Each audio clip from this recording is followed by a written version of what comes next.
mga higala. Ang humba makadaot kung sobra ka mantikao. Pero mas makadaot kung ang imong kamot idiritso o kamot. Asa ang hygiene, asa ang kalimpyo, asa, asa, asa.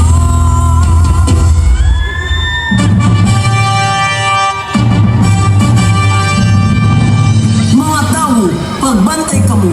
Kung kinamuto ninyo ang humba nga walay panghugas sa kamot, musaka ang mikrobyo. Kung mukaon kag humba, hinumdumi kini.